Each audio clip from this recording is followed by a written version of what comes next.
Hello and welcome to the Crystal Palace podcast. I'm Alfonso Greenborough, and in today's podcast I'll be looking over the game against Tottenham Hotspur by bringing you my match review, player rankings and my man of the match. As well as this, some also convenient interviews with Roy Hodgson and Christian Benteke after the game. So let's begin.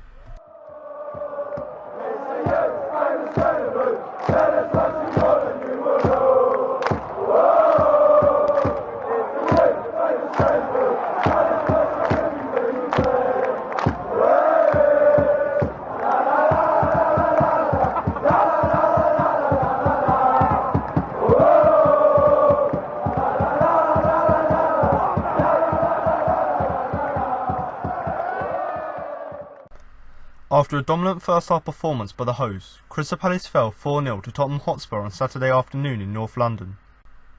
With the referee's whistle sounding out, Tottenham Hotspur made their intentions clear from the off, forcing Freshenta Gaeta into a save within 30 seconds of play commencing. Digging up the afternoon's first flicks of turf, Christian Eriksen worked his way along the Spurs' left wing and fed an unmarked Son into the penalty area. No doubt earlier than he had expected to, Gaeta laid down holding the ball with relief, following the South Korean soft effort from 15 yards. The same could not be said when Son received his second chance 10 minutes later, however. Latching on to a lofted Toby Alderweireld chip from deep inside Spurs' half, Son tried his luck from the opposite flank and overcame the experienced pair of Saka and Gary Cahill to hit the ball past Gaeta. A while later, the Spurs talisman nearly struck his third attempt in 15 minutes as he raced towards a smart Harry Kane layoff. However, Gaeta was not to be fooled and outpaced his adversary to suffocate the loose ball. The home side's fourth came shortly before half-time after a period of relative inactivity, with Kane dribbling the ball across the box for Lamela to strike home at the back post. In the face of their opponent's momentum, however, the Eagles did unsettled goalkeeper Hugo Lloris on a couple of occasions throughout the opening half, as Choki Karte, Jordan Ayew and Wilfried Zaha all attempted chances with promise, though none of them would truly trouble the Frenchman. A damaging spell for Palace then followed, with Aurier coming in for the injured Davinson Sanchez, orchestrating 2 goals in as many minutes. In near mirror images, the Ivorian looked across on the right before skewing the ball into the goal, his deflected miss hit deceiving the Palace defence. Just moments after the restart, Aurier found themselves back on the right wing, but this time his cross found its intended target and, looking remarkably sharp, Son was only ever going to bury Spurs' third when he met the ball at the far post. Opening the second half, Palace looked regrouped and better settled than they had ended the first half, and almost kick-started their account within minutes as Lloris was forced into a reaction save to deny Cahill at close range. Picking up the still-alive attack and seeking to capitalise some momentum, Ayew then headed into the hands of Lloris before, minutes later, falling hard in the penalty area under the unconvinced eye of Craig Pawson.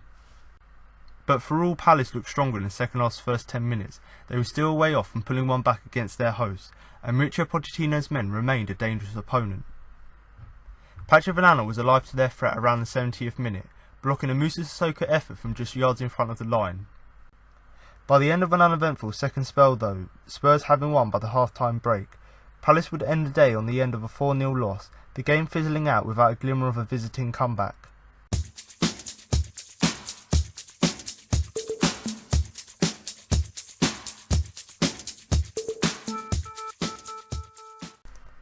So I'm now going to move on to my player ratings, but before I start, don't forget you can follow us on both Twitter and Facebook at Crystal Palace for all latest Palace news. So like I say every week, if you are someone who likes to follow a vast array of Palace accounts on both Twitter and Facebook, then of course do head over to the respective sites and follow our accounts at Crystal Palace.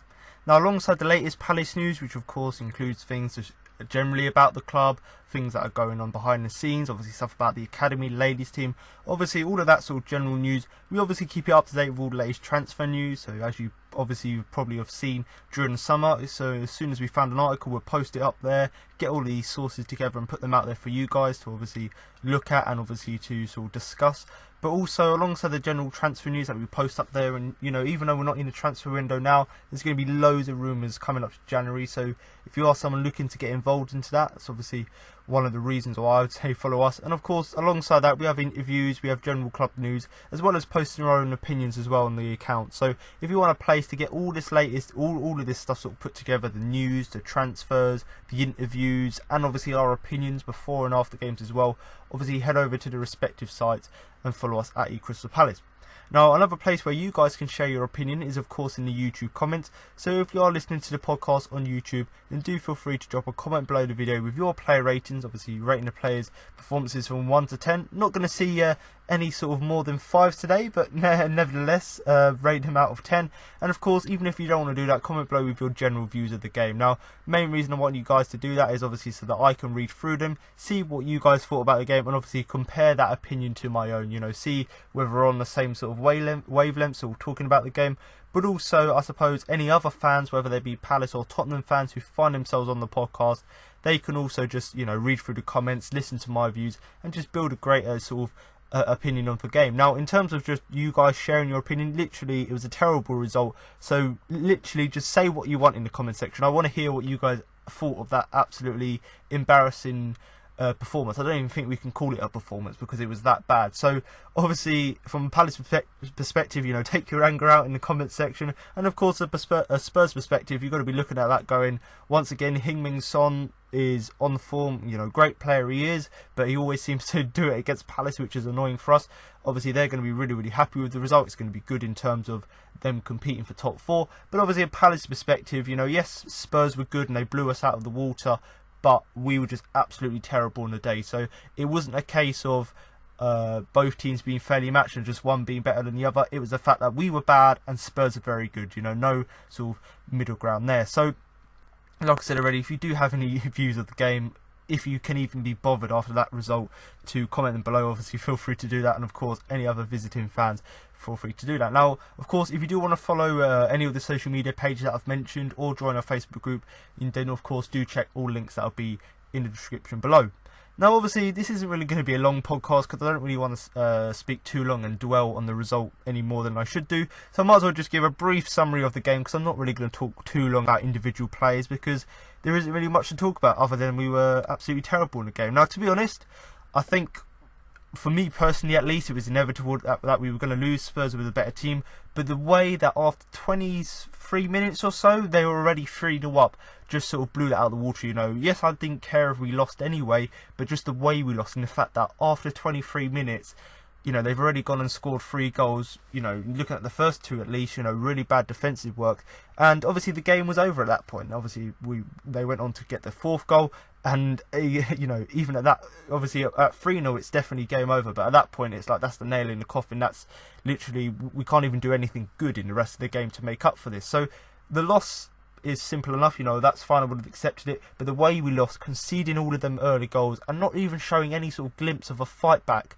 was the thing that was really disappointing. Now, for me, you've got to look at Sacco, and yes, I know I love Sacco, you know, he's a great defender for us, but he did look way off match fit, and maybe that's why we conceded, you know, the early goals, and the fact that Sacco still wasn't 100% fit, but I still expect far better from someone of his quality and his standards. So yes, maybe physically and obviously the pace wise, yes, he wasn't up to it, but I think just the mental side of it as well. You're not necessarily, because he hasn't played for a few months, obviously he played a few minutes here and there early on in the season, but the fact that he hasn't played that much this season, that sort of alertness, that ability to know and time your challenges, time your tackles, that sort of part was missing from his game, and I'll talk about it a little bit later on. And of course, you know, that little ball over the top from Son, great goal for Son to score, you know, similar to one he scored against us, I think it was last season, wasn't it?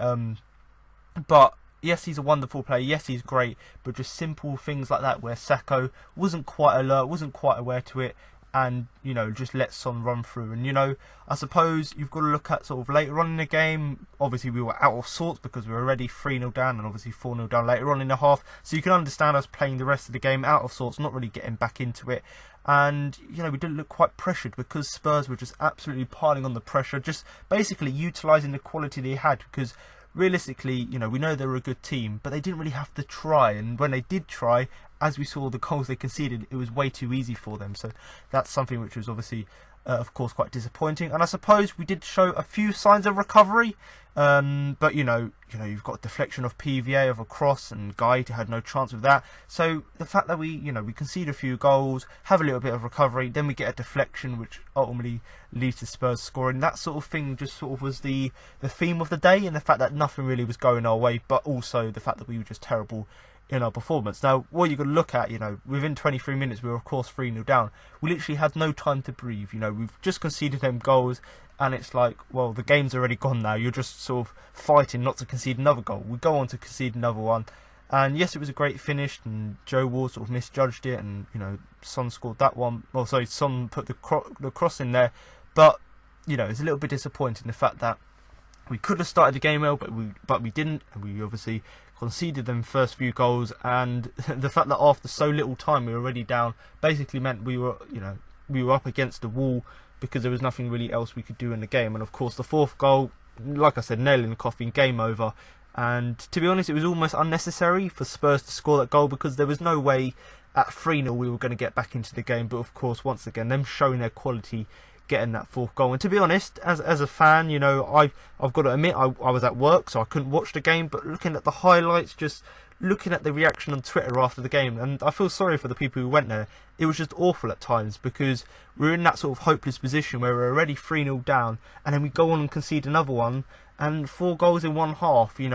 First time we've done that, we conceded 4 goals in half, probably, well, excluding Man City games, was against Sunderland, and that was an absolute dire performance. And it wasn't quite up there with Sunderland, but it gives you an idea how awful it must have felt. I'm at work checking the scores, and it's absolutely horrible. And of course, I've looked back at the highlights, looking at the players' performances, and I feel sorry for the people who went, because they were absolutely dreadful, and it leaves us in that hopeful position. And I suppose if you look at the players, they also looked like that at times. That you could see that they felt like they were in a hopeless position. Now, to be honest, I'm going to move on now to the player ratings. I'm not going to spend too much time on it, because really there isn't much for me to talk about, because it was such a bad performance.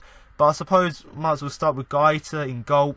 I've seen a few people give him 6s, looking online, looking at forums. For me, you concede 4 goals, even if they're not all your fault, I'm going to have to give him a 5, Yes, he was okay for the most part, not really too much of a problem in terms of how bad we were defensively, but didn't really do anything to lift us either. A few of them goals maybe he could have done better with, but like I said, it was mainly down to the defence. So I do think Gaeta in goal, I think the 5 is a fair result. Obviously Joe Ward, going to give him a 4, and I think the general consensus is that's quite fair.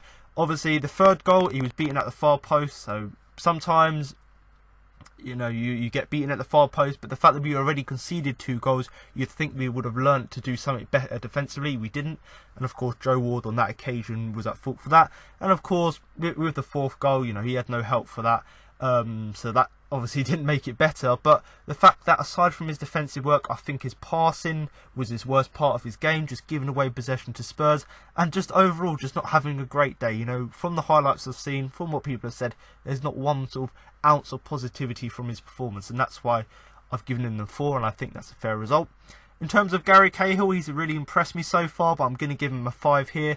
Obviously, I suppose, it's only his sort of second game, or sort of his first game starting alongside Saka in the side, and they haven't quite formed that partnership yet. Yeah, it looked alright in the last game when they played together, but this game, starting from the start, playing the full 90 minutes alongside each other, didn't quite seem to have that pairing that Kelly had with Cahill. So that was a little bit disappointing, in the fact that you've got 2 quality defenders there, both got experience, both got quality, but they couldn't quite gel together. And I suppose the 5 is reflective of that, in the fact that as a partnership, they should have done, given their experience, they should have done a lot better.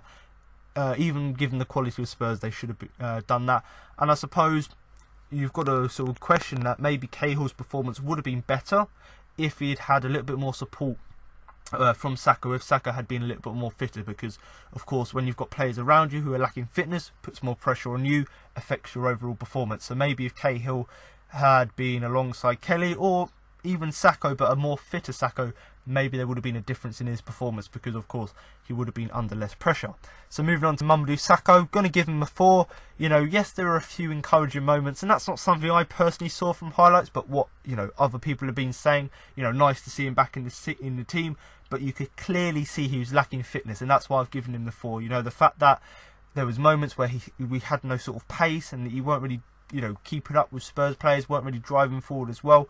But the thing for me, and this is what I mentioned earlier, about the concentration, about that mental sort of strength, I suppose, is just the fact that he kept switching on and off. He was in the game 1 minute, then that lapse of concentration, and a mistake might lead to a Spurs chance or a Spurs goal, as we saw. So really, realistically, these are sort of unusual moments for him, because we don't normally see him being as bad as this, but I suppose given the benefit of the doubt, maybe he's still getting back to full fitness. But overall, just a real sort of bad day at the office. And he sometimes has these sort of mad moments where he goes forward. In this game when he's trying to do that, they just made it a really bad day in the office for him, because everything he was trying wasn't really coming off. So overall, I think Sakho deserves the 4 I've given him. Obviously, moving on now to the final player in our back 4. That is, of course, the left back, Patrick Van Aanholt. Really going to give him a 3, and the phrase I've seen someone use is "look like a scared rabbit," and I suppose that's exactly what it was, because his performance, I've given him praise in recent weeks for sort of getting back to his old self, but this performance was like the quality of the opponent he was up against.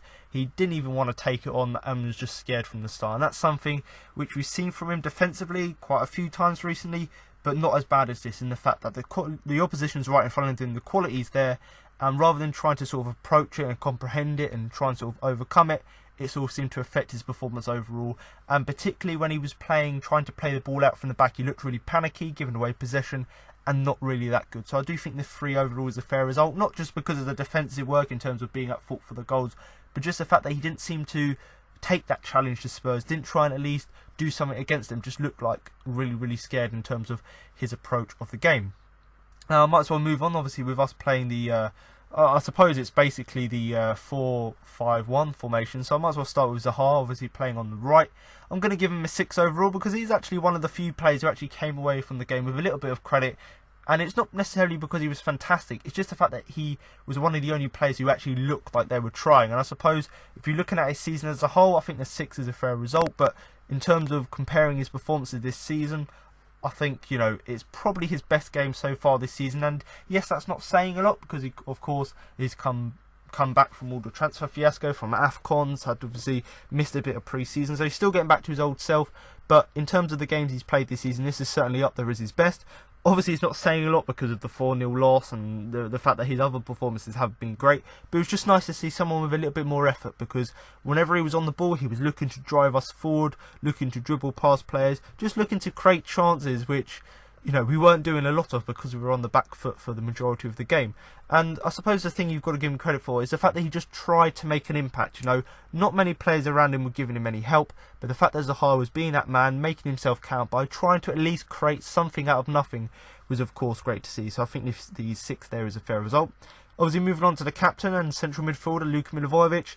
Going to give him a 4 because, once again, this was a really disappointing performance from the captain, because not only was it disappointing in the fact that, as the captain, you need to really sort of organise the team and make sure you don't make silly defensive errors, which we did, and make sure you don't concede 4 goals and, lose the game 4-0. But also his personal performance was something which was really disappointing, but also quite concerning, because his performances this season haven't quite lived up to the standard he had at the end of last season. Now, of course, I suppose what people have described it as is sort of a bandwagon, where lots of people are berating him recently, saying, oh, he's just a penalty merchant, he's not as good as he was last season, there's something missing from his game, he shouldn't be the captain. So there's loads of these things going around at the minute. I'm not really going to read too much in it or really discuss too much of it, but I suppose what you've got to say is that his performances are below par. Whether it's because he's the captain and there's too much pressure, whether he's going through a really bad spell, whatever it is, he's not as good as he usually is. But I'm not going to completely berate him like I've seen a few people doing. But maybe a few games just drop for a while, or maybe just, just working on something in training, just to get him back to his old self. I don't know what it is, but we need to fix it quick, because as the captain, you really need to be leading by example. But in terms of his performance here against Spurs, way too many passes. He really should have been sort of blocking or intercepting that Spurs were making. They were just going straight through the lines of our midfield, making it really easy for Spurs to sort of cut us down and attack us, because people like Luka weren't really giving us that protection down the middle. And arguably, with him being that defensive midfielder, it's mainly down to him, so he really should have been doing a lot better there. And obviously, going back to the captain part, he is the organiser, he is the key player playing in central midfield. He really should be commanding the team, but that's what we really didn't see. And I suppose one of the reasons, and I sort of agree with it, one of the reasons maybe he wasn't playing that well, or why the whole team didn't play that well, is because James McArthur wasn't there to sort of move around the midfield and just give us that little bit of energy, which we obviously were quite obviously missing. And you've got to look at Luka's performances when he plays with McArthur and go, actually, I think they complement each other really well. So whilst most of us would probably say someone like Max Meyer should realistically be getting in the team ahead of James McArthur. It was quite obvious when James McArthur wasn't there how the rest of the team, and obviously Luka in particular, their sort of performances seemed to drop off. So that's something obviously to consider, and the fact that Luka wasn't quite up there, but maybe it was down to McArthur not being there. But personally for me, a disappointing performance from the captain, and of course hopefully McArthur, touch wood, his injury isn't that bad and he can come back soon. But this was sort of a food for thought performance, I suppose, in terms of Luka's position currently in the team. In terms of who's playing alongside, obviously Kouyaté was that man. Going to give him a 4 as well. And I suppose what you've got to look at Kouyaté's performance, it was a lot more effort than actual quality in the game. And I suppose in terms of how he normally impacts the game, it's just by having that tenacity, using his physicality. But we didn't really see that in this game. We just saw that little bit of effort in the game. But it's alright having effort, but if you haven't got that quality to actually finish off that effort or to make good use of it, then there's no point having it at all. And I suppose one thing you've got to talk about is that there was one effort in particular. He actually at least tried to get alongside Zaha, so he was at least trying to support Zaha when we were going forward and just provide us that extra, man up top just when we were on the counter-attack, or when we're even just generally attacking, just being that extra man. Kouyaté did provide that at times.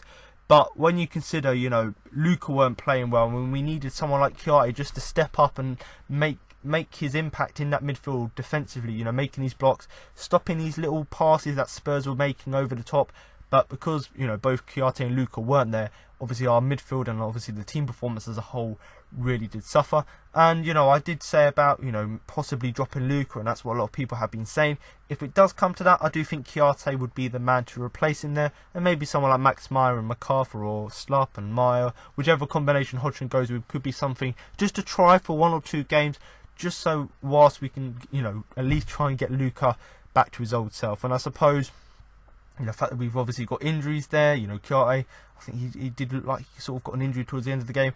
Maybe that was a case, and maybe that's something to wonder about. But then again, we've just got to really sort out the midfield after a performance like this. We just need to sort of try either try something new, or do something drastic on the training ground to get us back to our old self, because we were quite good against Aston Villa, not great but quite good, and of course Man United we were excellent. So what's happened over that international break to make us go from your 2 wins in a row there to go to a 4-0 loss? Something really needs to be sort of investigated or looked at there, because of course it was really disappointing. Of course Jeffrey Slupp was one of the final men playing in central midfield. Going to give him a 5 overall, because once again he was another player who did look alright throughout the game and showed a little bit more effort, and particularly in that first half where we were 4-0 down at half time. That first half, Jeffrey Slupp was one of the players who came away with the game with a little bit of credit from that half, because he looked to be one of the better players. But after half time, sort of next 20 minutes or so after that half time, he didn't really seem to have as much impact as he did have in the first, and even though that was limited anyway. And I suppose maybe you could say because obviously we were 4-0 down, we didn't want to concede anymore, so we sat a little bit deeper. So whether that positional change affected Jeffrey Slupp's performance because he couldn't be as far forward as he was in the second, whatever it was a little bit disappointing not to see him be as good. But if it was a tactical change, then I sort of understand it. But like I said, I'm going to give him a 5 overall. One player who comes away with not a lot of credit, but a little bit more credit, I suppose, for that first half performance. But like I said, the fact that he was sort of retasked to, in that second half, play a little bit deeper, seemed to sort of hinder what could have been an opportunity for him. We had nothing to lose. We were already 4-0 down. If we at least showed a little bit more attacking intent, it of course would have been great to see.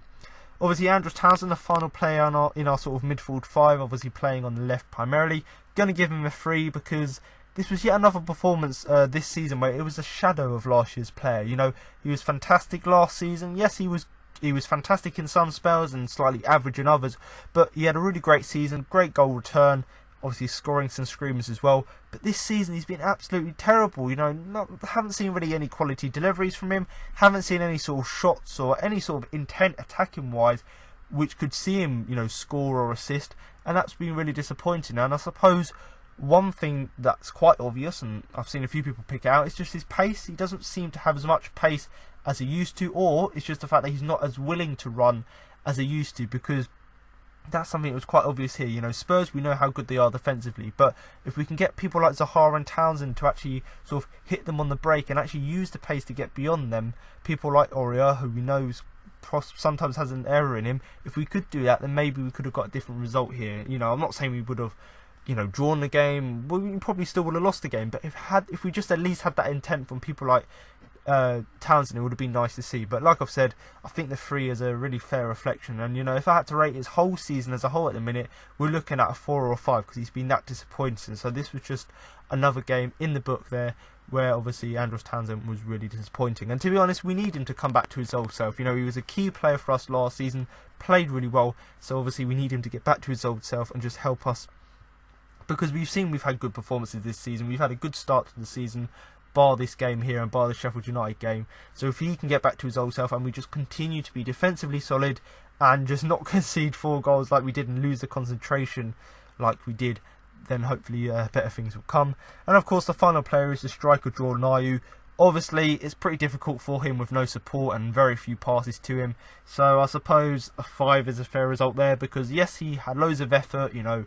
Yes, he was feeding off scraps, but he had that effort. He was looking and trying to make things happen. But like I've said, you know, his sort of hands are tied behind him in the fact that if there's no support to him, the most he can do is just run and try and chase everything that's sort of lumped up at him.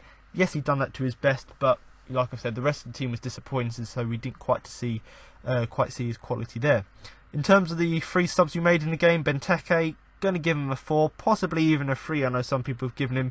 You know, there was 2 shots in particular he had. Both were really embarrassing. That's all we need to talk about with his performance.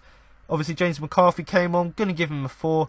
And, you know, when you consider James McCarthy went out injured, we really, rather than changing up the midfield and bringing someone like Chiarte there to play an advanced role or a further forward role, we should have either played both Chiarte and Luca in a 4-2-3-1, or we should have brought in someone like McCarthy, who was a like-for-like replacement for McCarthy in the starting 11, because I've given him a 4 because he came on, didn't really have that much impact, but what can you do when your team's 4-0 down?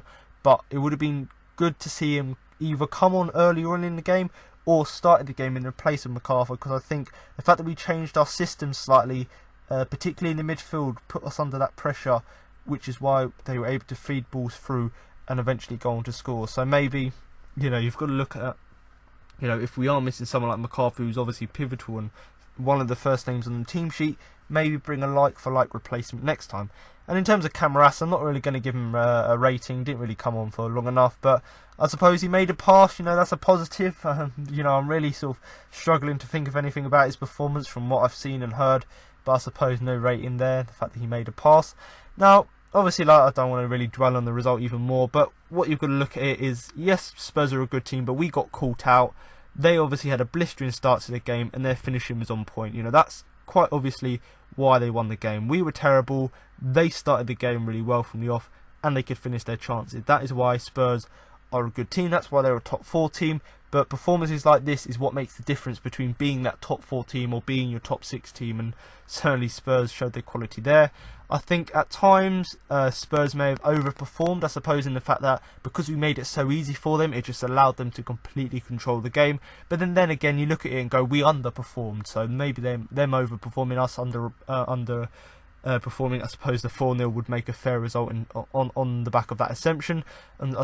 Now, in terms of Sakho, obviously he looks a little bit fitter, but like I've said, I'm giving him the rating I did because he still looks way off, and he obviously will struggle for the next few weeks or so.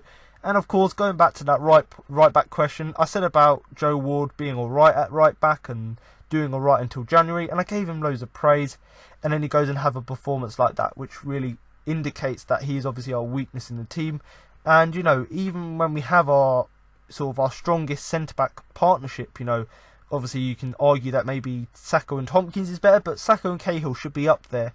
But the fact that you've only got 2 of that, your back 4 there, and Van Aanholt's not playing well, and you've got obviously Joe Ward there, who's a weakness. You know, when you've only got sort of two sort of really solid defensive players there, it's going to put you under pressure. So the fact that the fullback position was our weakness was, of course, really disappointing. Now, in terms of, you know, you're looking at our performance against United, you're looking at our performance against Aston Villa, we were on the point.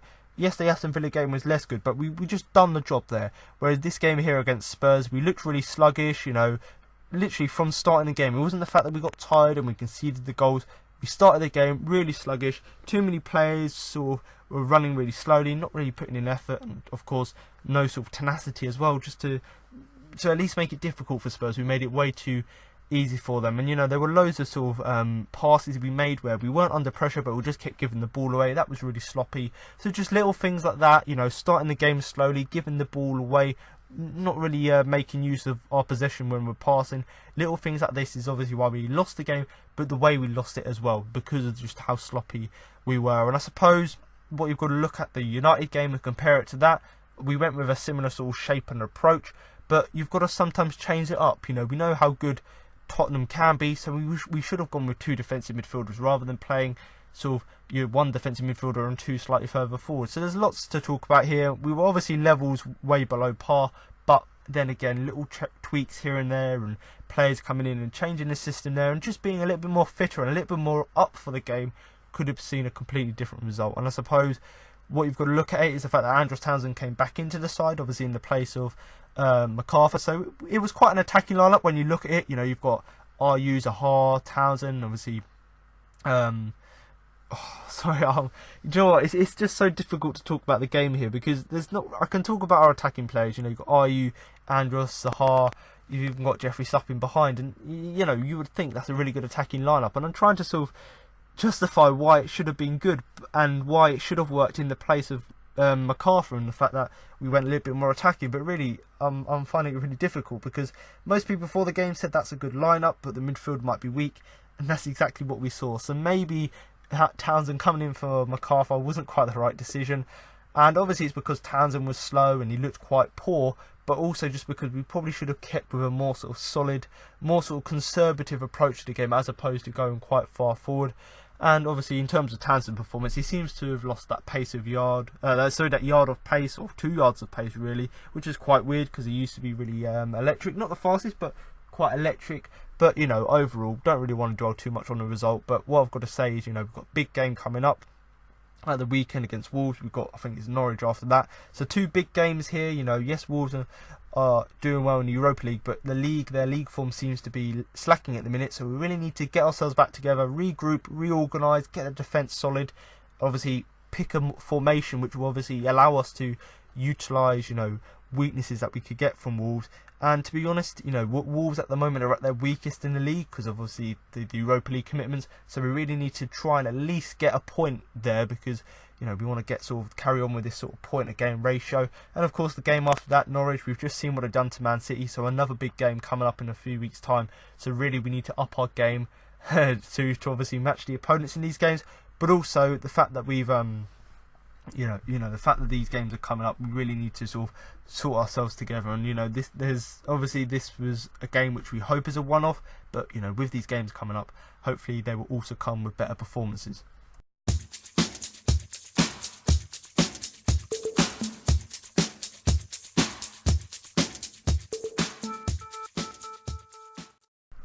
So this is obviously the part of the podcast where I'd normally go on to my Man of the Match award, but considering how, dire the performance was, and the fact that it's pretty difficult to even pick out 1 or 2 players who, went above and beyond to actually at least show some effort in the game, I can't really give a Man of the Match award to anyone. But I suppose you've got to give a special mention to the fans who actually put up with it and actually stayed there and actually went to the game itself. And, obviously people left early, and, that's fine because that's understandable. But the fact that the fans actually just went there, supported the team, and we actually got that absolutely shit show, basically, of a performance. The fact that we had that, and the fans actually went there, paid their money, and had to watch that, I suppose you've got to give the fans some mention there. And I suppose, looking at the opposition, Son, like he always is against Palace, was absolutely unplayable. So I suppose, he obviously, I don't know if you got the official man of the match, but certainly for me, looking back at the game, he certainly does deserve that. So Heung-min Son, obviously he's going to get the Man of the Match award for this week's game, but of course the fans as well, the Palace fans especially, having to put up with that shit show. I'm sure the players, even though they don't always show it, they obviously appreciate, even when we lose, like we did here, we were terrible it is.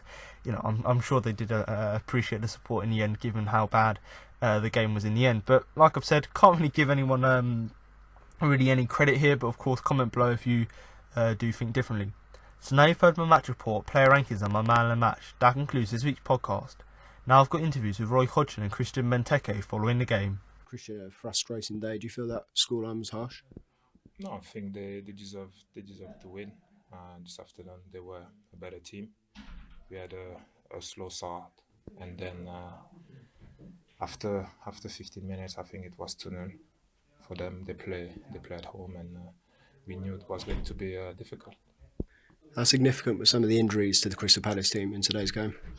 No, I think there is no excuse because the start 11 were, I think, strong, and we were also on the good runs to win in a row, and we wanted to keep it going, but unfortunately we faced against a top team this afternoon, and yeah, we can just blame ourselves. What will the focus next week be then? How do you motivate yourselves for the Wolves game? I think now we got 2 games in a row at home, and we play against another tough team on Sunday. We have to make sure that we get those 3 points. Just a word, James Tomkins was on the bench today. How good is it to have him in and around the lads again? I think he's been really excellent, solid last season, and I think to have him back, it's a big boost for himself and for the team. Thank you, Christian. Yes. Too passive, or Tottenham being too good to live with? I suppose the truth, or the only truthful answer, is a combination of both. We are obviously unhappy with our first half performance, and we are all, manager, coaching staff and players, quite prepared to accept responsibility for that. It wasn't as good a start to the game, and we didn't show the intensity that I was hoping we would, but I don't want to take too much away from Tottenham during that spell, because that was a spell where they actually played very well. The quality of their passing and movement was excellent, and of course they scored good goals into the bargain in that period of time. So it certainly wasn't purely a case of us not being anywhere near the standard that we set for ourselves, and it certainly was a case of Tottenham coming out and playing extremely well and asking a lot of questions of our defence. Mark, did you want a question? I can hear you if you want to do that. The second half was much better performance. I mean, they didn't really look like they were going to score again after the second half. No, but they're 4-0 up, so I don't feel as though I should sit here and take any solace in the fact they didn't add to the 4-0 scoreline. In this league, when you score 4 goals, you've done extremely well, and when you score 4 goals without reply, you can almost invariably sit back and say, this game is won. And you could even go as far as to say that it would be very hard for teams like Tottenham, Man City, Liverpool, Arsenal, Chelsea to come back from 4-0 deficits at half-time. But it, of course, is I don't know the right word. I don't want to use the word pleasing. I don't want to use the word satisfied. I don't know quite what word I want to use. But I'm glad that it didn't become more than 4-0. 4-0 is bad enough for me. I didn't want more than 4. And the only real positive I can take from the game is that Mamadou Sakho, after such a long layoff, such a long time out through injury, got through 90 minutes in a very, very tough game. So if you are looking for me to give you some positives from a Crystal Palace point of view, I can't come with anything other than that. We don't know yet. I mean, I think he rolled his ankle. He carried on and wanted to carry on, which was good, of course. But the problem with that can be that when he gets up tomorrow morning, he'll be reporting an injury, or from Monday morning when we train again, he'll be reporting that the injury is worse than he actually thought. So I don't have a definite update to give you. Okay, that's it. Thank you The very much. guy there's got a question. You got a question? Roy, it's not often that Tottenham score 4 and Harry Kane doesn't score. I guess that shows you the sort of challenge he was up against today, the fact that he's not been on the score sheet, but it's still a tough day and a 4-0 defeat. Well, they've got other good players in the team, haven't they? And I've got to say that Son's performance, in particular in the first half, was outstanding. And it's also quite interesting that in the last minutes of the game, he's the one who's sprinting to get back in position to stop us trying to score a goal. So I'm pretty certain, I don't know, I can't speak for Mauricio Pochettino, but if I had a player who did what Son did today, I would be really, really delighted. And luckily for Tottenham, they don't just have the one, they've got several other players who've got goals in them and have got great passing ability. Because I thought technically they were very good today. And the two centre-backs, I thought the quality of their passing was really, really outstanding. But they probably won't get too much credit for it because centre-backs don't get credit for their passing ability. But I thought they were very good.